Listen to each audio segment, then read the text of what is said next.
So there's going to be a couple new sheriffs in town. Boom, pop the hat. Howdy, bitch.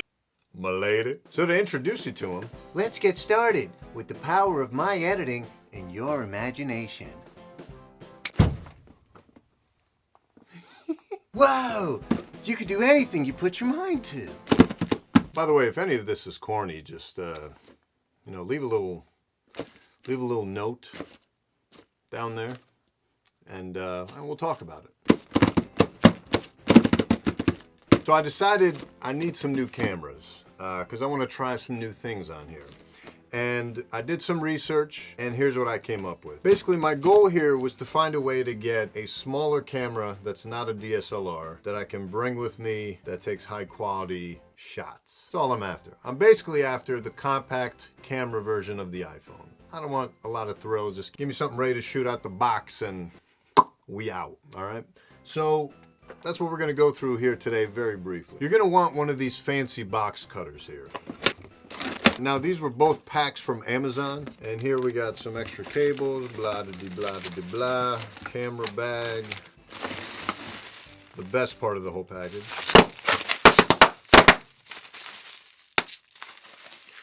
Okay. Here we go. Panasonic LX10, 4K capabilities, which was the main thing I was after. Flip screen. Actually, we'll talk about it. We'll talk about it. Not gonna lie, I was expecting something a little bit bigger than this, but we'll make it work. A little bit sturdier, more extra goodies, extra batteries, a must. The Sony RX100 V, aka 5. Why two new cameras? Well, I'm considering a new setup here to try and save me some time, make me more efficient so I can bust out more videos, along with a few other things that I'm looking to do with these. But I guess we'll make this a comparison video of sorts, just based on my initial thoughts here. Oh wow, bruh, that is tiny. Look at that. So yeah, it's got the flip screen, which is dope. Oh wow, it like comes out. I don't know what. Oh, I guess this is to help you. Right, flip it over, do the whole, now the other key here, definitely gonna have to get used to this, but yeah, the idea is you get this little tripod, set this up. Ka-ching, ka-ching, ka-ching. This one also comes with this little table-sized tripod, for your office selfies. The quality on this is pretty OD. Autofocus works pretty good. And it's sharper than Darren Sharper. One of the most hardest hitting safeties in the league. Zoom works pretty good.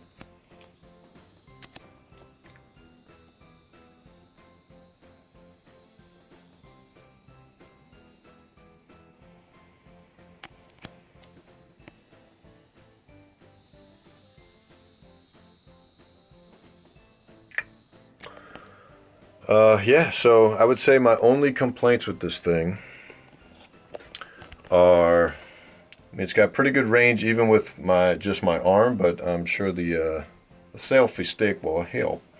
But yeah, the lack of touchscreen is kind of annoying. I can't lie about that. But already pretty impressed with the features. Yeah, the aperture ring works pretty good. Or does it? Oh, you know what it is? I have ISO on auto. So I'm curious how that's going to turn out in post. Yeah, otherwise, this is pretty OD, so I can't wait to see how the audio turns out too. I wonder if this can hold up, but anyway. Alright, now let's see how good the slow-mo works.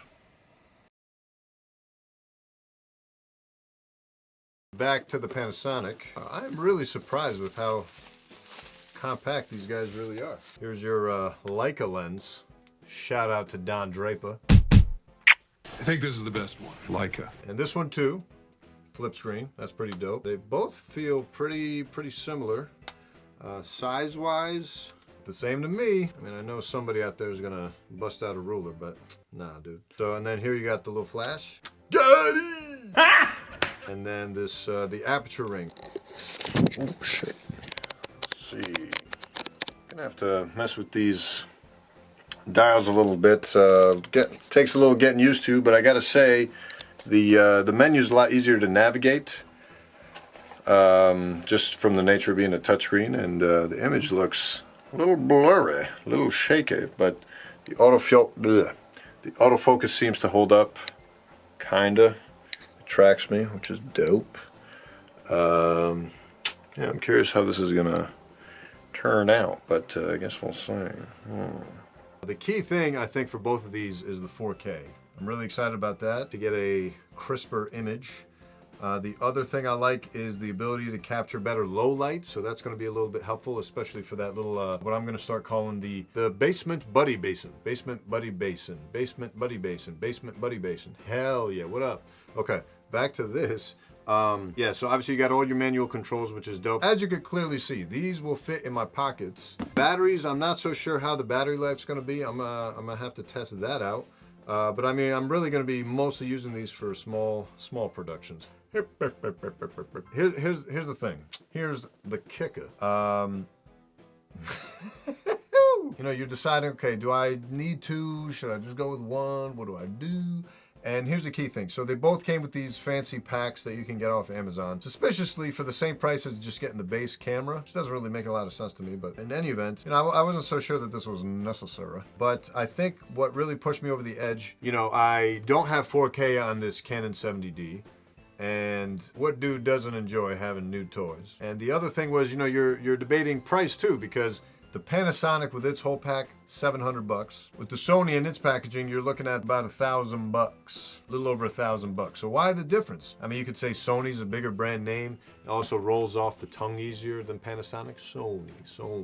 The Sony does way better in slow-mo. And I do like to incorporate a good bit of slow-mo. So it'd be nice to have something handheld to get some nice OD slow-mo without having to use a drone, which is kind of a pain in the butt. So here we are trying to decide, okay, well, do I need both cameras? Which one's better if I was only going to go with one? And ultimately I decided to get both, and I'll tell you why. First of all, I like the dynamic of having multiple angles for different videos I'm going to do, so I'm looking forward to doing that. So it'd be nice to have, you know, better camera balance, I guess I'm going to call it. I don't know. Next, the other factor was, okay, well, could I get away with just an extra one, maybe not two? But then I was thinking about it, I say, okay, they're fairly economical for what you're getting. With both of them, you're getting 4K cameras. With both of them, you're getting great low light capabilities with the very low aperture of 1.4. With both of them, you get a pretty good wide angle lens, which is one of the main reasons I bought the DSLR, so I could incorporate you know, wide lenses, but that's so expensive compared to just a point and shoot, which won't get you as wide, but wide enough, which is great.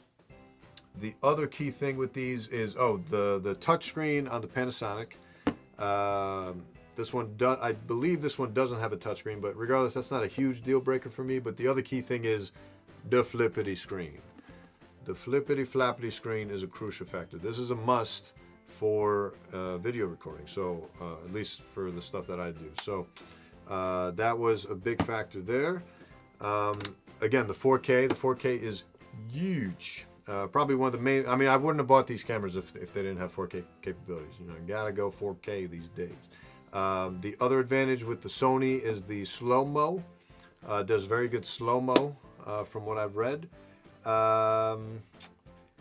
Although the drawback with this not being as good in slow-mo, it can get slow-mo, but not as high def as the Sony. The trade-off is with this one, you can get 15 minutes at a time of 4K footage before it shorts, and if that's the right term.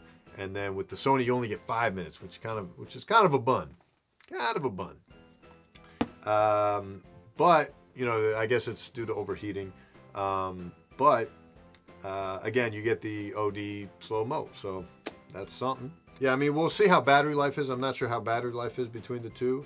The other factor, and then ultimately price, right? Price is the other big thing. So for everything you're getting in this and everything you're getting in this, my personal recommendation, just holding them, touching them, seeing them now in person, looking at the packs in person, I would say if you're looking for just one camera to get you by as a point and shoot, and you don't want to go the whole DSLR route, you don't want to learn a bunch of extra shiznit, you just want to get going, I would say go with this guy. You get 4K footage, great zoom range, and then you also get the widescreen with the 24. Not as good as 10 to 18, but you know, it is what it is. The other thing is, the low light capabilities, excellent.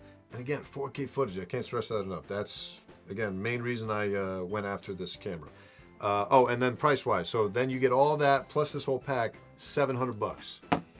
This guy, again, 4K, only 5 minutes worth at a time, not 50 minutes, if that's more important to you.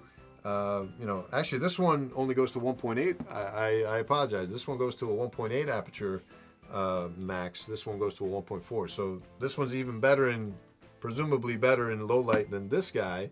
But even though, you know, 1.8 is pretty low. The other thing is this is much better at slow-mo, so that's another factor. And I believe the autofocus on here is much better and crisper than it is on the Panasonic by a little bit. So some things to consider. And then ultimately with price, this plus its whole pack of stuff comes out to $1,000, a little bit over $1,000. So, you know, you got to weigh those two things. I'm lucky enough to be in a position where I could afford to get both.